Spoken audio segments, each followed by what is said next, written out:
Magandang umaga, Igan, sa inyong mga manunod. Magandang umaga po. Apo, anong naging basehan para may masabing kayo na posibleng collision o umano'y posibleng sabwatan ng oil companies ukol sa weekly fuel price adjustment, Kong?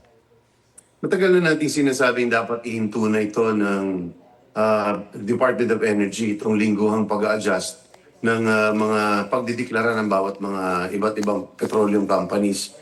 Mismo si Secretary Balisacan ng DepDev na dahil alam ko dati siyang founding commissioner or chairman ng Philippine Competition Commission, siya na rin mismo nagsabi na mali na inaalaw o minamandato natin ang lahat ng oil companies magdeklara ng sabay-sabay sa isang araw kung ano magiging presyo nila para sa linggong yan. Alam mo, madalas sinasabi, para ano ba ibig sabihin nun? Ang gusto lang naman natin is malaman kung ano magiging presyo nila. Parang dahil napakakaunti lang talaga, concentrated ang players natin dito. Oo. Pagdating sa malalaki, tatatlo lang talaga yan. Lahat puro mga maliliit na. Para mo sinabi sa isang tindahan, Igan, na lahat ng tindahan, sari-sari store sa isang tindahan, nire-require ng kapitan, ideklara ninyo magkano ang Cropec, magkano ang isang boting suka, lahat. Dinideklara. Pag nakikita ng iba kung magkano yung presyo ng iba, lalo kung ikaw ay market dominator, Oo. susunod, o di kaya ikaw ang magdidictate. So, hindi naman, pag tinignan mo yung DOE website, Igan, pare-pareho to the last centavo ang kanilang price adjustments every week. Maliit o malaking kumpanya. Ang katanungan doon, pare-pareho ba yung modelo nila? Tulad ng sari-sari store na mas less complicated. Hindi sila sabay-sabay bumibili sa palengke. Yung may malaki ang bodega o malaki ang kapital, kaya buwan-buwan pumupunta sa grocery. Yung mga maliliit, every 3 days, umuutang sa Bombay. So iba-iba ang kanilang business model pero pare-pareho. So itong requirement na ginagawa ng DOE, sabi nga ng DepDev o ng dating NEDA Secretary ay ini-encourage mismo ng gobyerno na mag-cartelize o magsabwatan sila para isa lang ang presyo. Nasisira ang kompetisyon. Ito ba itinakda ng deregulation law, Congressman?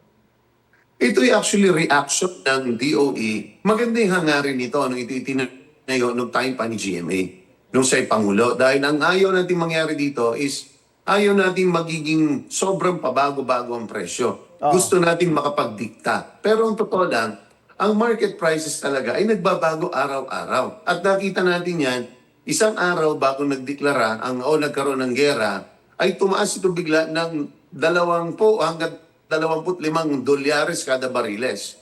So ito yung kinatatakutan ng DOE. Maganda naman ang intensyon, pero ang nangyayari dito is pinopromote natin na magsabwatan sila, imbis na sila ay magbakbakan. Pero nasa ilalim na tayo ng state of energy emergency. Hindi pa pwedeng panghimasukan na ng DOE yan. Limitado ang kanilang kapasidad pagdating sa paglalagay ng price caps. At alam natin ng price caps, ito rin ay nakita natin sa ibang bansa at sa karanasan, hindi siya nakakabuti. Kasi kapag nagpa-price cap ka, pinipilit mong magbenta mas mababa, ang isang petroleum company, binili niya na 100, gusto mong magbenta ng 80, ang gagawin nila, magsasara. So mahirap ang price cap talaga. So ang kailangan lang nilang gawin is i-exercise nila yung power nila. Deregulation does not mean pwedeng magloko ang mga oil companies. Kailangan nilang tingnan yung anti-competitive, antitrust, at saka yung sabwatan na nakikita natin kaya namang ma-determine. Yun ang kailangang mandato i-perform nila. Okay. Saan kayo nakukulangan dito sa pagpatupad ng mandatong yan? Nakikita natin pagkukulang kasi wala tayong nakikita ng findings of any anti-competitive o sabwatan o di kaya pang-aabuso ng kanilang dominant position sa ekonomiya.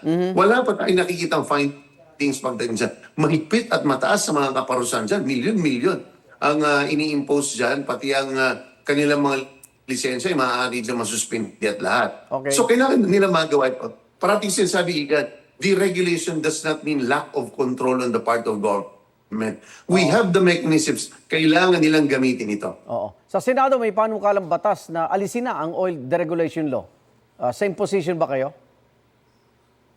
Sa tingin ko, masyadong reactive ito. Mali ang posisyon. Okay. Dahil ang ating situation today is much better when we were highly regulated in the 90s. Kung today tayo ay highly regulated, ganun pa rin sa 90s, mas malala ang magiging sitwasyon natin. Sigurado ako dyan.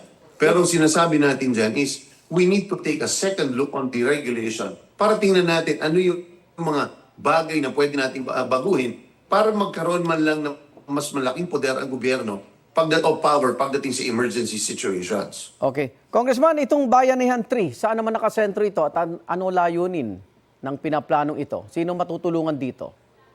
Ako gusto ko kaagad para hindi nag-expect ang ating mga kababayan.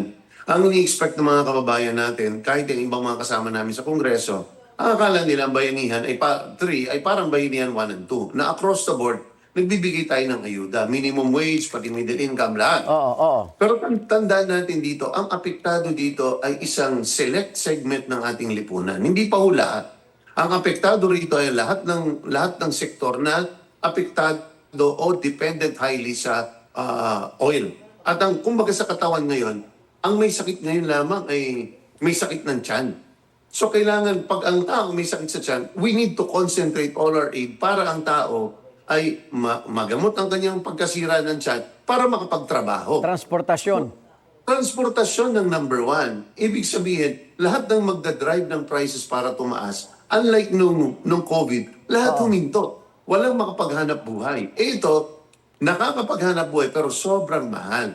So, this part of the body, this part of the economy which is transportation or the transportation cost of food, ito yung makakaapekto sa presyo ng bigas, sa presyo ng bilihin pagdating sa pagbukas ng eskwela, libro, papel, lahat, maapektuhan lahat yun. So, itong kailangan natin tulungan para hindi sila magtaas ng presyo. So, yung ginagawa ngayon ng gobyerno, nagsisimula na is massive ang ating intervention pagdating sa subsidy sa ating mga transportation sector para mamasada una. Kasi pag mag-aabang dyan sa may GMA, isang araw, dumadaan ako dyan, saksakan ng daming pasahero kahit alas 9 na ng gabi. Bakit? Dahil walang namamasada, dahil nalulugi. Okay. So doon tayo kailangan bumuhos ng assistant. Magkano budget ng Bayanihan 3 at kailan ito sisimulan, Congressman? Initially, may nakita na ang DBM sa ating pakipag-usap ng isang araw na 246 billion. So, tinitingnan natin kung tama ito at takma ba ito dahil tatandaan natin ang budget ay nanggagaling sa Kongreso. So, isa sa mga pinag-uusapan dito, ang gusto ni Speaker Bogie is kahit yung ibang mga infrastructure programs sa tingin niya hindi naman ganun ka-essential, pwedeng isuspend muna. Ipa-next year na natin yan kasi aanhin natin yung multipurpose buildings o ibang mga bagay dyan, whether flood control, kung ano man yan, kung wala namang kakainin ng ating mga kababayan. So, isa ito sa mga kinakailangan natin tingnan para mas mapalaki pa natin ang pondo. Maraming salamat, House and Ways Committee Chairperson at Marikina 2nd District Representative Miro Kimbo. Ingat po. Maraming salamat po. Susubukan namin kunan ng pahayag ang mga oil company, DOE at maging Senado kaunay sa naging pahayag po ni Representative Miro Kimbo.